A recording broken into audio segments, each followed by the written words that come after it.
दोस्तों, जैसा कि आप जानते हैं कि हम हर बार आपकी मुलाकात किसी विशेष व्यक्तित्व से कराते हैं, ऐसे व्यक्तित्व से जिन्होंने अपनी फील्ड में, अपने क्षेत्र में बड़े कारनामे अंजाम किए हुए होते हैं। हम आपको बता दें कि आज हमारे बीच उसी तरह की एक नामवर शख्सियत मौजूद है जिनका नाम है शांति स्वरूप। शांति स्वरूप साहब, हम आपका स्वागत करते हैं अपने इस स्टूडियो में। हमें खुशी है कि आपने हमारी दावत को कबूल किया और आप इतने मसरूफ़ होने के बावजूद यहाँ तशरीफ़ लाए हमारे स्टूडियो में। बहुत बहुत स्वागत है। हम सीधा सवाल आपसे करना चाहते हैं। आप एक अरसे से, मैं समझता हूँ कि कम से कम 20-25 साल से समाज सेवा के काम में जुड़े हुए हैं और सियासत से भी जुड़े हुए हैं। आप हमें अपनी ख़ास उपलब्धियां बताएं कि आपने इन दिनों में 25-30 सालों में क्या काम लोगों के लिए, अपनी जनता के लिए, अपने क्षेत्र की जनता के लिए या और दूसरे इलाके के लोगों के लिए क्या क्या काम आपने किया? मैं 1993 के अंदर विधानसभा का चुनाव लड़ा आर.के.पुरम से, लेकिन उससे पहले मैं सामाजिक गतिविधियों में बहुत ज़्यादा सक्रिय था। दिल्ली विश्वविद्यालय के अंदर मोतीलाल नेहरू कॉलेज का जनरल सेक्रेटरी बना 1989 में। 90 के अंदर जो है एक मूवमेंट चली जो किसानों की थी, जिसके अंदर गाँव के हक और हकूक़ की बात होती थी। तो उसमें हमारे गाँव के जितने भी दिल्ली के 360 गाँव हुआ करते थे, उन गाँवों को किस तरह से जो है अधिग्रहण किया गया और अधिग्रहण करने के बाद उनको उनकी मूल सुविधाओं से वंचित किया गया। उनको हक दिलाने के लिए हमारे बुजुर्ग आगे रहते थे और हम उसकी कड़ी के अंदर पीछे काम करते थे। मैं उनके साथ जुड़ा रहा, मैंने उनकी दरियां बिछाई, मैंने उनके जो है पतझड़ भी देखे, मैंने उनके बारिश का समय भी देखा और उनसे मैंने बहुत कुछ सीखा। सीखते सीखते एक मूवमेंट आई 1990 के अंदर किराया कानून को लेकर।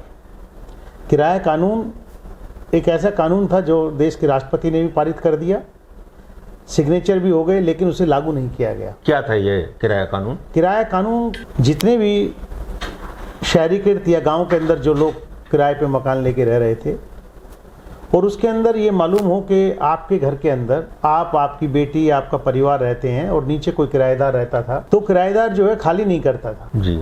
और आपकी ज़रूरत होती थी क्योंकि आपकी बेटी भी उसके अंदर रहना चाहती है, आपका बेटे का शादी होगा तो उसका भी बच्चा यहाँ रहेगा, उसकी बहू यहाँ आएगी तो परिवार बढ़ता है। तो सरकार ने उसकी सहूलियत को देखते हुए किराया कानून लाए ताकि हम आसानी से उसके किराएदार को खाली करा सकें।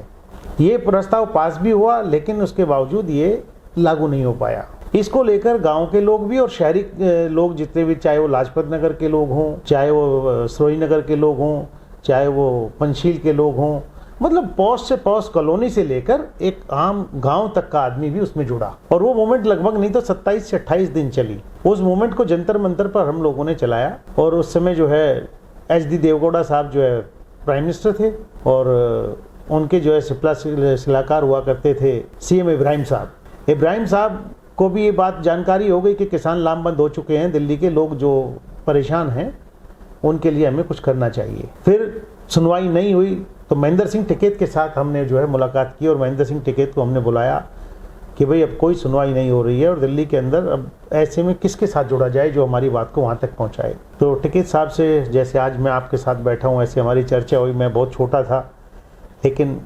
सीखने का मौका मुझे उनके साथ से भी मिला, उनके साथ जुड़ाव हुआ।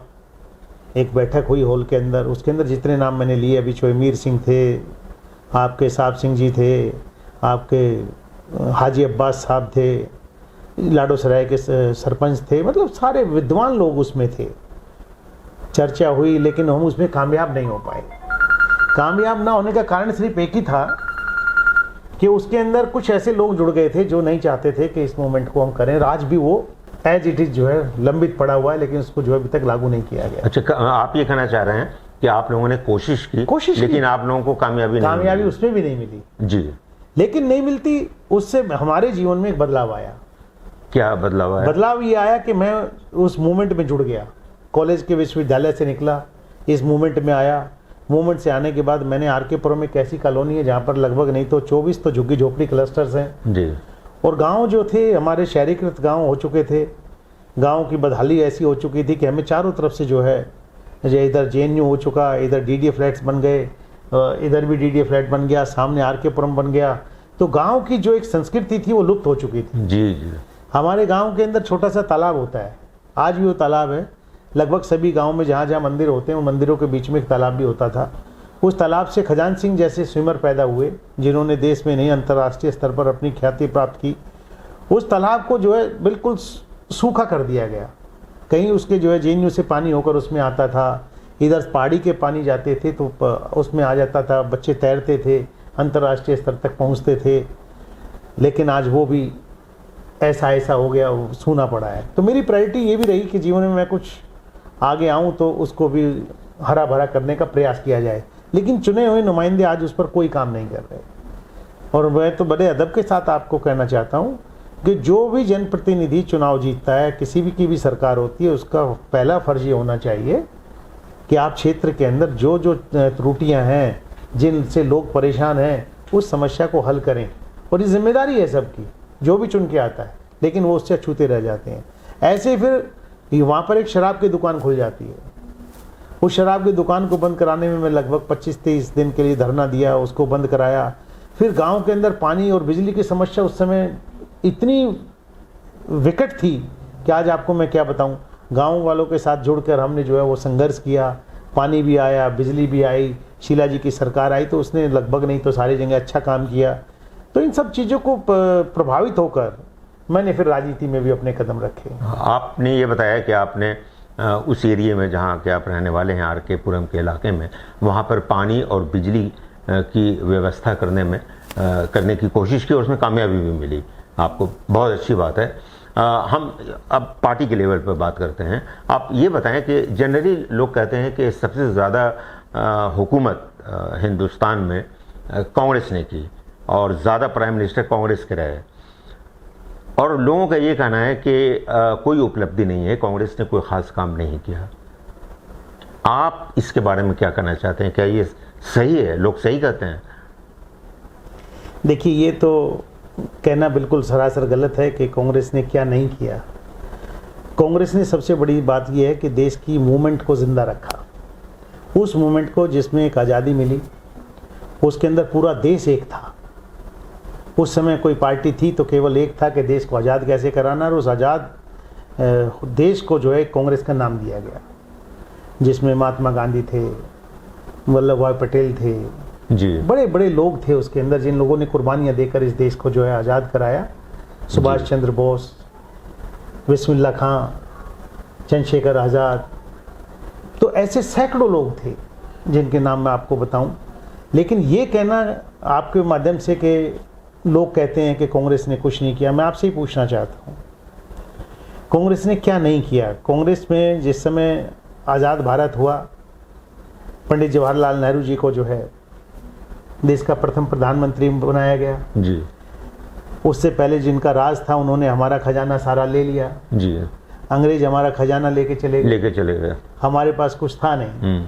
इस ऐसे हालात को समझते हुए, जिस समय इस देश के अंदर सुई नहीं बनती थी, उस समय पंडित नेहरू जी ने इस देश के अंदर एक सपना देखा था कि मैंने इस देश को किस तरीके से बनाना है।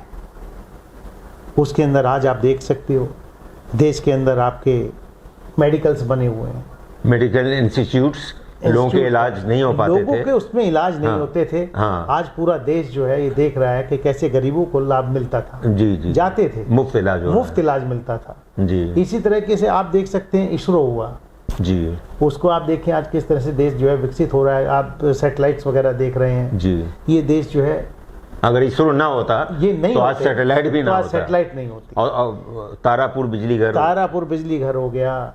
ऐसे कई सैकड़ों चीजें हैं जिनको आप कह सकते हैं। बाबा एटॉमिक रिसर्च सेंटर, अगर वो नहीं होते या आपका बिजली घर नहीं होता तो आज ये कैसे कह सकते हो कि आप इस देश के अंदर कुछ नहीं होता। आज देश के अंदर, मैंने पहले भी कहा था, फिर आपसे कह रहा हूँ, सरकारें कोई भी आई हैं, हर सरकार ने काम किया है, लेकिन अगर आप कांग्रेस को या देश में पंडित नेहरू को, इंदिरा जी को, लाल बहादुर शास्त्री को, अपने नरसिम्हा राव जी को, राजीव जी को, आप मनमोहन सिंह जी को अगर आप एक अलग रख कर ये कहो कि हमने इस देश को बनाया, तो मैं समझता हूँ कि बहुत बड़ी गलत बात होगी। इन लोगों ने इस देश को दिया। राजीव जी ने आईआईटी को दिया। आज आप जितने भी आईआईटी देख रहे हैं, ये एक नौजवान बच्चे को लाखों नौजवान लाखों नौकरी कर रहे हैं। बिल्कुल, उसमें लोगों को जुड़ा, मनरेगा आया जी। उसके बाद नरसिम्हा राव जी ने राजीव जी के और नेहरू जी के सपने को किस तरह से क्रियान्वित किया। आज इंदिरा जी को कैसे आप ये कह सकते हो? इंदिरा जी ने इस देश को जो है किस तरह से बनाया। आज नेहरू जी नहीं थे, उसके बाद इंदिरा ने अब इस सत्ता को संभाला। उस समय क्या हालात थे, पाकिस्तान और इंडिया का कैसे एक लड़ाइयाँ होती हैं और कैसे इंदिरा जी उसके अंदर एक दुर्गा का रूप बन के आती हैं, जिसे अटल बिहारी वाजपेयी ने भी स्वीकार किया कि इंदिरा जी जो है एक दुर्गा का रूप है। जंग लड़ी और हराया। आज हम ये नहीं कहते बात बात पे कि हमने ये कर दिया वो कर दिया। हम ये कहना चाहते हैं कि देश के अंदर एकता का परिचय देना बहुत ज़रूरी है, और आज वर्तमान के अंदर वो नहीं है। इसी कड़ी के अंदर अगर जो आप देखें अपने मनमोहन सिंह जी को राइट टू इन्फॉर्मेशन हो गया, एजुकेशन का हो गया। आपका अगर सरकार कुछ दिन और रह जाती, मैं बड़े अदब से कहना चाहता हूँ आपके इसमें, अगर कुछ समय सरकार और रह जाती तो आपका फूड बिल भी पास हो जाता। यकीन मानिए इस देश के अंदर कोई भी व्यक्ति भूखा नहीं होता।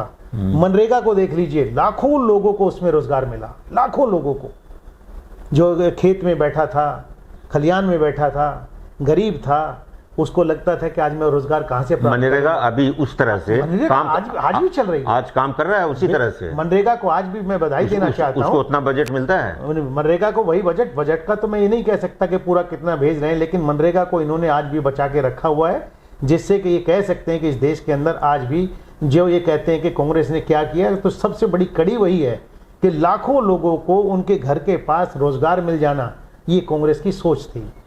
कांग्रेस ने कभी भी ये नहीं सोचा है कि हम किस तरीके से 36 बिरादरी को, हिंदू, मुस्लिम, सिख, ईसाई, सबको जोड़ के चलती थी। उनको किसी से कोई ये नहीं था। वो चाहते थे कि समन्वय बने, देश के अंदर सब लोग एक साथ बैठें, हमारा भाईचारा मिल के काम करते थे।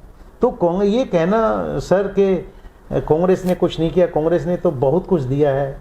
आज वर्तमान की स्थिति को मैं क्या अवगत कराऊं आपको, मुझसे बेहतर आप जानते हैं। मैं ये नहीं करा, मैं तो जस्ट आपसे जानना चाहता था कांग्रेस की उपलब्धियों के बारे में। अच्छा ये बताएं कि इंदिरा गांधी जब प्राइम मिनिस्टर थी तो उन्होंने 20 सूत्रीय कार्यक्रम शुरू किया था, जिसमें IRDP एक स्कीम थी, इंटीग्रेटेड रूरल डेवलपमेंट प्रोग्राम, जिसके तहत गांव में छोटे छोटे बिल्कुल इंटीरियर गांव में लोगों को कुआं दिया जाता था, बैल दिया जाता था, खाद दिया जाता था, बीज दिया जाता था, यहाँ तक कि खेत जिसके पास नहीं होता था उनको फ्री खेत दिया जाता था। 20 सूत्रीय कार्यक्रम, ये इस पर थोड़ा सा रोशनी डालें आप। 20 सूत्रीय कार्यक्रम जो है इंदिरा जी का नहीं, वो पूरे देश का एक सपना था कि उसके अंदर सभी लोगों का एक मेल जोल था। कोई अगर उसमें जो छोटे लघु उद्योग कह सकते हैं, कुटीर उद्योग जितने भी थे, उन उद्योगों के माध्यम से भी उन्होंने जो है हर जगह व्यवस्था बनाई। सबसे बड़ी बात, जो आखिरी की श्रेणी में जो आदमी बैठते थे हमारे, जिन्हें आज क्या कहो कि हमारे, तो मैं तो कहूँगा बुद्धिस्ट भाई, वाल्मीकि समाज के भाई, ये जिन्हें कि आज SC और ST का रूप दिया जा रहा है, यकीन मानिए इंदिरा गांधी जी ने उनकी सोच को जिंदा रखा और उनको अपने साथ जोड़कर काम दिया उन लोगों को। 20 सूत्रीय कार्यक्रम बेसिकली बाबा साहब भीमराव अंबेडकर के सपने को साकार करने की कड़ी थी, जिस कड़ी को इंदिरा जी ने समझा, बड़े नज़दीकी से समझा कि इस मुल्क के अंदर अगर कोई अब संविधान के माध्यम से अगर कानून के हिसाब से चलना है तो बाबा साहब के 20 सूत्रीय कार्यक्रम को हम लेकर चलें, जो कि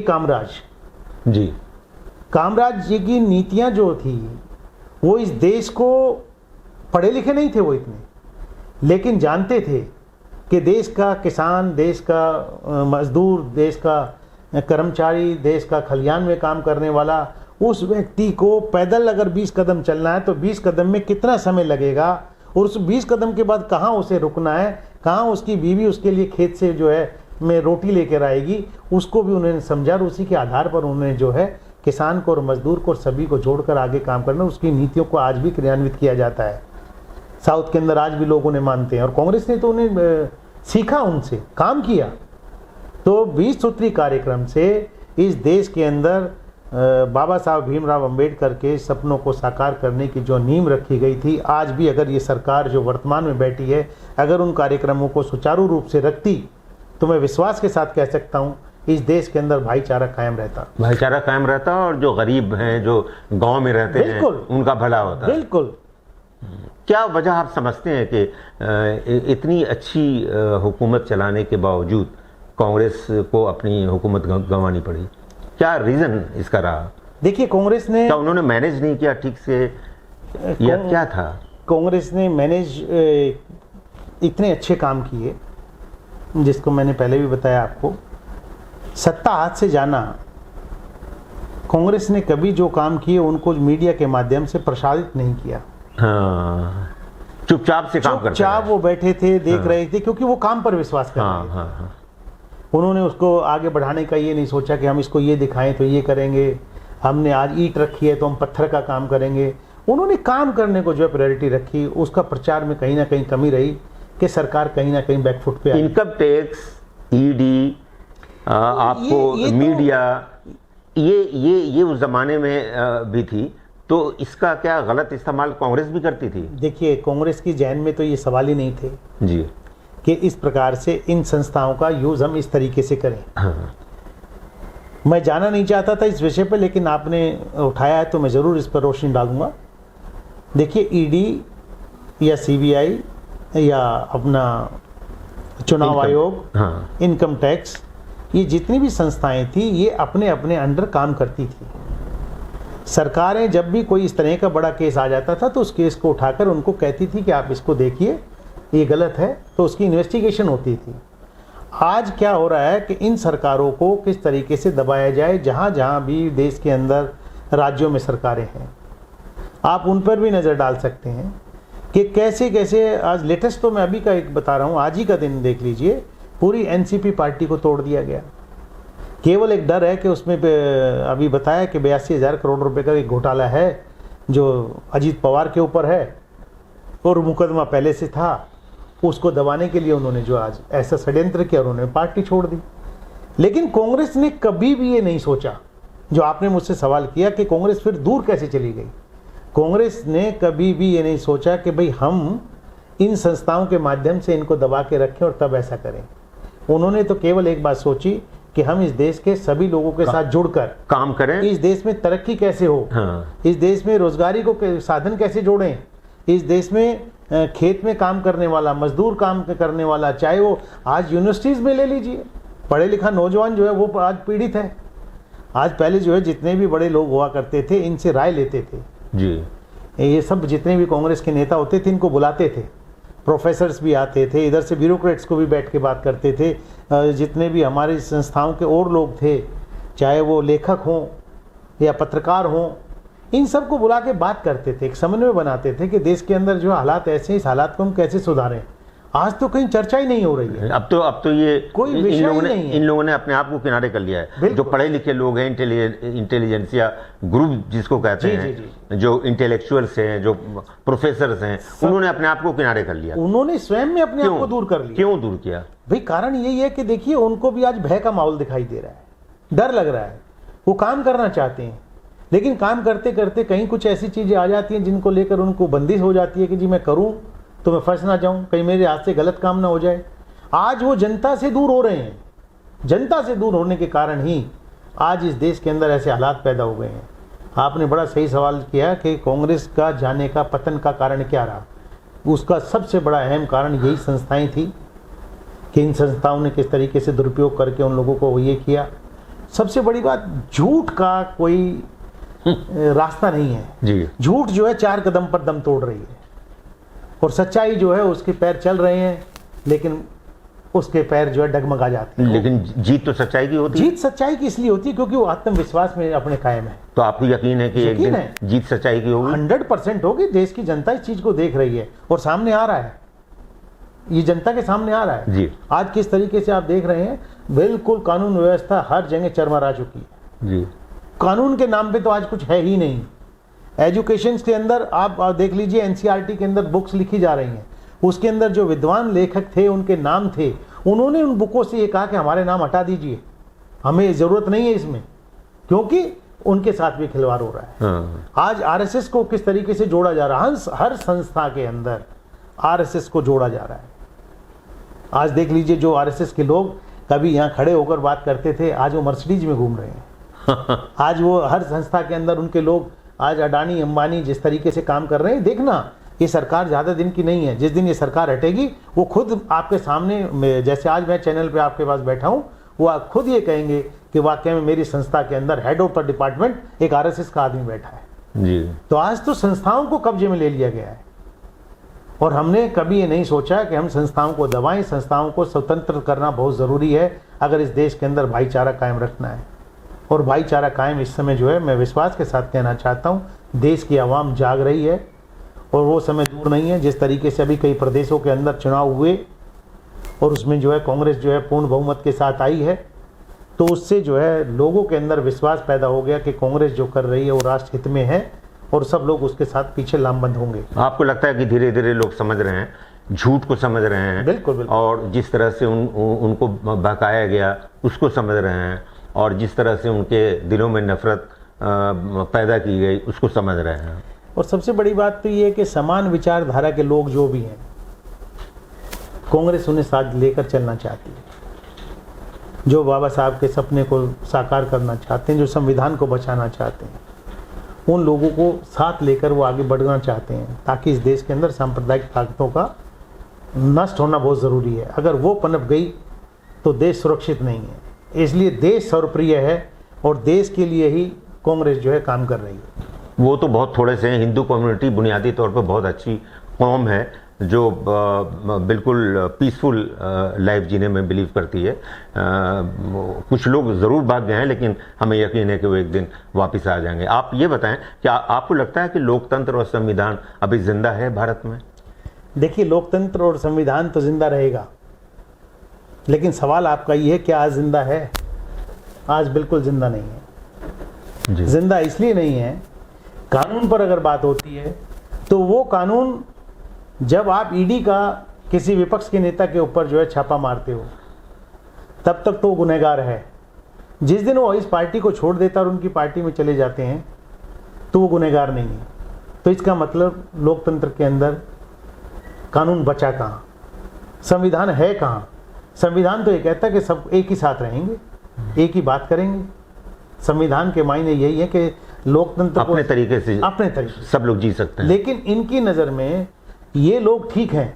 मैं, आपका सवाल था, इस सवाल में इस बात जोड़ना बहुत ज़रूरी है मेरे लिए कि अभी आपने देखा होगा एक बहुत बड़ा इंटरनेशनल सामने आया पहलवान बेटियों का। जो बेटियां होती हैं साझी होती हैं, और तिरंगे में जब वहाँ से जब वो मेडल जीत के आती हैं, या जब मेडल जीतती हैं, तो तिरंगा जब राष्ट्रीय गान गाया जाता है, तो वो राष्ट्रीय गान किसी एक पार्टी का नहीं होता, वो पूरे देश का होता है। उस तिरंगे का अपमान हिंदुस्तान ने अपनी आंखों से देखा। 28 तारीख भूली नहीं जाएगी इस देश के लिए, जब आपका नया संसद भवन बना और उसका इनॉग्रेशन देश के प्राइम मिनिस्टर ने किया। बड़ी अच्छी बात है। लेकिन उसी दिन पीसफुल ये पहलवान बेटियां ये कहना चाहती थी कि आप ये कर रहे हो, लेकिन हमारी तरफ भी ध्यान दो। आपने देखा होगा किस तरीके से जो है उनके सर के ऊपर पैर रख के रोंदा गया, उन्हें मारा गया। और आज, क्योंकि मैं उस मूवमेंट से जुड़ा हुआ हूँ, वो डरी हुई हैं। पॉस्को के एक्ट के अंदर जो बेटी थी जिसने अपने बयान दर्ज कराए 164 के, उस बेटी ने किस तरीके से, उसके बाप ने पहले बयान ये दिया कि हमें डराया धमकाया जा रहा है, और उसके 15-20 दिन बाद वही बयान ये दे देते हैं कि नहीं, हमसे कहलवाया गया। मैं सर आपके चैनल पे आज कहना चाहता हूँ, वो दिन दूर नहीं है। वही बेटी जिसने आज बयान बदला, वो आएगी सामने और ये कहेगी कि मेरे साथ फलाने मिनिस्टर ने ये बात कही, फलाने व्यक्ति ने ये बात कही, तब मैंने अपना बयान बदला। आज ये मैं आपको लोकतंत्र की बात बता रहा हूँ कि संविधान कहाँ रो रहा है। तो संविधान तो आज है ही नहीं। बाबा साहब ने कभी ये नहीं कहा था कि शांति प्रिय और अपने महात्मा गांधी के देश के अंदर इस तरह का वो होगा डर। तो साहब क्या होगा। तो इन्होंने तो जो है उस साधु को भी जो है बदनाम करने का काम किया है। तो मैं समझता हूँ इस समय लोकतंत्र और संविधान दोनों के दोनों खतरे में। बहुत अफसोस की बात है आपकी ज़बानी इस बात को सुन के कि एक इतना बड़ा समाज सेवक और इतना बड़ा नेता जिसने इतने काम किए हैं लोगों की भलाई के लिए, उसकी ज़ुबान से ये शब्द सुनने को मिल रहा है कि लोकतंत्र और संविधान दोनों खतरे में है। बहरहाल मैं ये आपसे जानना चाह रहा था कि करप्शन एक बहुत बड़ा मुद्दा है इस देश में। करप्शन हम कहते हैं कि बीजेपी के ज़माने में करप्शन बहुत हो रहा है और अडानी को सारी चीज़ें बेची जा रही हैं और फला को ईडी ने पकड़ा, इसको ईडी ने पकड़ा, लेकिन कांग्रेस के ज़माने में भी तो करप्शन हुआ करता था। देखिए, मैं कहना चाहता हूं कि कांग्रेस के ज़माने में करप्शन हुआ, लेकिन कांग्रेस के ज़माने में अगर जिन्होंने करप्शन किया जी उन पर एफआईआर लॉज हुई जी और उनको जेल हुई जी। मैं कहना चाहता हूं हमारे सुरेश कलमाडी जी हाँ जेल गए, हाँ ए राजा जेल गए, कन्नी मौजी जेल गई। हाँ। तो जिन लोगों ने करप्शन किया उन लोगों को पार्टी हमारे जो है प्रधानमंत्री जी ने उनके ऊपर केस रजिस्टर्ड करे और उनको जेल में भेजा। आज मैं आपसे ही पूछना चाहता हूं, आज किस तरीके से बृजभूषण सिंह पर जो है एक पॉस्को एक्ट लगा हुआ है, उसके ऊपर जो है पहले एफआईआर लॉज हो जाती है और उसको अरेस्ट नहीं किया जाता। तो आखिरकार हो क्या रहा है? इस देश में दो कानून नहीं होंगे। अगर अमीर है तो उसका कानून अलग, गरीब है तो उसका कानून अलग। कांग्रेस ने कभी भी नहीं सोचा गलत आदमी है तो गलत को गलत साथ नहीं दिया। ये लोग तो आज पूरा का पूरा सिस्टम ही करप्ट है। इस करप्ट सिस्टम के अंदर आप दूर क्यों जाना चाहते हो? नज़दीक की बातें देख लीजिए कि आप इसमें बृजभूषण सिंह को ही देखो। एक क्योंकि वहाँ का वो राजा है, उसके 3 सांसद आते हैं। मैं पूछना चाहता हूँ 3 सांसद इस देश के प्राइम मिनिस्टर को अच्छे लगे? इस देश की 300 सांसद उन्हें अच्छे नहीं लगे जो आज देश के अंदर रो रहे हैं, कह रहे हैं किसान रो रहा है। किसानों की हालत क्या कर दी गई? आप अडानी अंबानी की बात करते हो, कांग्रेस ने कभी ना इस तरीके की बातें ही नहीं की। वो तो ये कहते थे कि नहीं, कि हमें जो है न्याय के लिए जिस रास्ते पे जाना होगा हम न्याय का रास्ता अपनाएंगे। ये लोग तो आज बिल्कुल ख़त्म कर रहे हैं। आज देख लीजिए किसान को क्या दिया। किसान 13 महीने जो है रोड पर बैठा रहा, उसको लाठियाँ खानी पड़ी, ठंड देखी, बारिश देखी, ओले देखे, सब कुछ देखा, तड़पती हुई गर्मी के अंदर बैठा रहा। लेकिन इस देश का प्रधानमंत्री एक बार भी ये नहीं बोला कि ये हुआ। आखिरकार हुआ क्या? उसने अपनी गलती मानी। आपने 700 लोग वहां शहीद हो गए, एक बयान तक नहीं दिया। आज देख रहे हैं आप मणिपुर जल रहा है, बिल्कुल जल रहा है। लेकिन क्या देश का प्रधानमंत्री एक बार ये नहीं कह सकता कि इस देश के अंदर गलत हो रहा है? उसके ऊपर मैं 2 बातें कह सकूं। आप देश से बाहर जाकर अपनी बात कह रहे हो और वहां पर भी जब लोग पूछते हैं तो कहते हैं कि नहीं, मुझसे ये सवाल मत करो। ये कहां है? कांग्रेस ने कभी ऐसा नहीं सोचा। कांग्रेस ने ये देखा था, अगर जो आज मणिपुर की स्थिति के अंदर मैं बधाई देना चाहता हूं राहुल गांधी जी को, हमारे नेता ने वहां जाकर ये बात कही, वहां के लोगों के आंसू पहुंचे, उनसे जाकर कहा कि हम आपके साथ हैं। अरे भाई, देश के प्रधानमंत्री कम से कम एक ट्वीट करके ही कह दे कि हम जो है उनके साथ हैं, उनके दर्द में हैं। लेकिन उन्हें देश का दर्द नहीं दिखाई दे रहा। ये केवल चुनाव के समय के अंदर अपनी बातें करते हैं और उसके बाद जो है फिर ये भूल जाते हैं। यही है कांग्रेस और यही है बीजेपी। कांग्रेस कभी ये नहीं चाहती। कांग्रेस चाहती है कि समन्वय बने, भाईचारा कायम रहे और सभी लोग मिलजुल कर इस देश के अंदर काम करें। ये एक सोच थी। इसलिए कांग्रेस जो है कहीं ना कहीं अपना प्रचार तंत्र नहीं कर पाई, या कोई कारण रहे होंगे। आपने सही कहा, करप्शन के अंदर किस तरीके के करप्शन थे, तो करप्शन ठीक है, हमने कहा ना, स्वीकार किया। अगर हमारे समय में गलत था तो हमने उन्हें सजा भी दिलाई। आज इनके समय के अंदर तो सभी गलत हो रहे हैं, किसी एक को तो सजा दे दो, किसी को भी नहीं। सभी इनकी नज़र में क्लीन चिट है। नफरत फैलाने वाले या दंगा कराने वाले लोगों को सजा मिलना चाहिए या इनाम?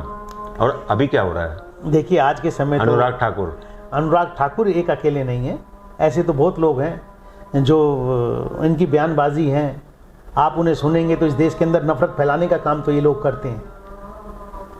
यही तो कहते हैं कि तलवारें निकाल लो, किसी एक कांग्रेस के नेता ने बयान दिया? बीजेपी का हर चौथा पांचवा आदमी बयान दे देता है। आखिर चाहता क्या है? इस देश के अंदर जो है आप भाईचारे को तोड़ना चाहते हो, नफरत लाना चाहते हो। इस नफरत को ख़त्म करो, इस देश को जोड़ो। जो आज राहुल गांधी जी ने कहा है उस पर सोचना चाहिए इनको। राहुल जी ने कितने समय पहले कहा था कि देश के प्रधानमंत्री जी आप गलत करने जा रहे हो। कोरोना काल को हम भूल सकते हैं?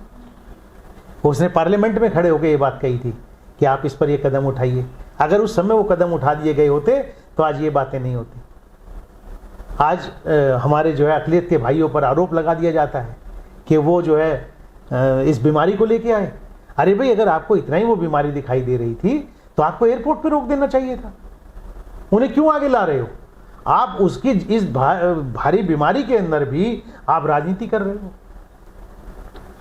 ऐसे समय के अंदर राजनीति नहीं करनी चाहिए। जब ऐसी विकट समस्या आ जाती है तो फिर उसको मिलजुल कर समस्या का समाधान करना चाहिए। ये नहीं है कि थालियां बजवा दी, अपने थाली दिए जलवा दिए, इनसे कोरोना जाएगा। आखिर आप कहां हो?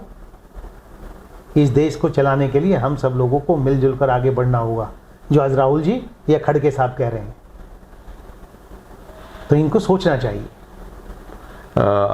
बहुत अच्छी सी बातें आपने बताई। शांति स्वरूप साहब, आपसे आखिरी सवाल मेरा है कि अगर माहौल बदला, अगर लोगों की समझ में बात आई कि उनके साथ झूठ बोला गया, फरेब किया गया, और अगर कांग्रेस 2024 में वापस आती है पावर में, तो क्या आप लोग मिलजुल कर वो काम करेंगे जिसकी ज़रूरत है आज पब्लिक को और जनता को, जैसे बेरोज़गारी या जो किसान की परेशानी है, मज़दूरों की परेशानी है, या और महंगाई की प्रॉब्लम है, इन तमाम जो कोर मुद्दे हैं इन पर काम करेंगे, या आप लोग भी पब्लिक को उलझाते रहेंगे दूसरी चीज़ों में?